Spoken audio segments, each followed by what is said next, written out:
Hey guys, in our previous videos, we explored incremental load with two scenarios, insert and update, right? And both insert and update together as well. So today we'll explore uh, insert, update along with delete, okay? What if I delete a record and how to handle this in the incremental load?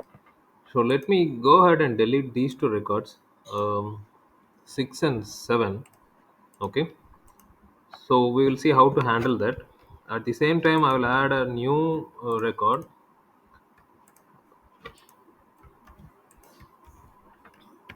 Let's say 10th or yeah, 10th June. So this is a new record, and I have deleted 6 and 7, and I'm also going to make some update. Let's say the third record. Okay, I'm going to make this as 200. Okay, so the third record. So let's see how to handle this. So this is the data I have. Now let me go to the extract.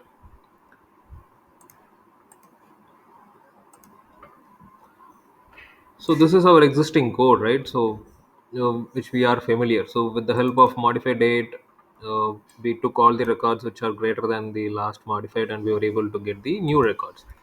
And with the help of not exist, we were able to remove the historical records from the QED, and we got the updated records from the new data set. Okay, so to avoid duplicates, we got the new record from here and we removed the old records from here in case of update. But now we are have to handle delete. Okay, so when we say delete, so we have deleted the record from the source in the Excel itself, so it doesn't exist anymore, but that record still exists in our historical QED. Okay, so even if we say not exist, it's not going to help, right? So this old record ID is going to still exist here. So we have to remove those IDs from our historical QEDs which were deleted in this Excel. So the approach we are going to take is, since we have this data set, a combination of historical and current, we have all the IDs listed here, right? So what we'll do is we'll compare this ID with the latest ID from this Excel. So this Excel will have all the IDs. It doesn't matter if it is a new addition or an update to the existing one. So it is going to have all the IDs, right? This is our source system. So this is going to have all the list of IDs. So what we are interested in is to pick only those IDs which are present now, and we'll do an inner join out of it, so that any extra IDs, like say here I have these two additional records, right? The ID number 6 and 7. So 6 and 7 are additional here, which will be excluded when I do an inner join, right? So let me say inner join. I will load only the ID from the data source. Okay, so all we need is this ID from the actual data source, which is our Excel in our case. So I have the list of unique IDs here. On top of that, when I do an inner join, so this entire data set will be reduced based on the inner join.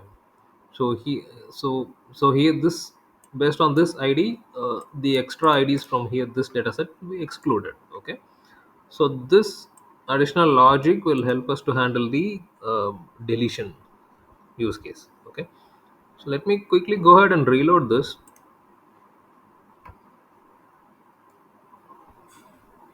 We could see two lines fetched. One is the updated one and another is the new entry. Now let me go back to the application and let me reload this. Okay, so we got the new record, 11th record, and we the deleted records were removed. 6 and 7 were removed, and we could see this ID number 3 where we made an update, right? The sales values updated now. So we were able to handle all three scenarios: insert, update, and delete. Please do let me know in the comment section for any clarification. Thanks for watching.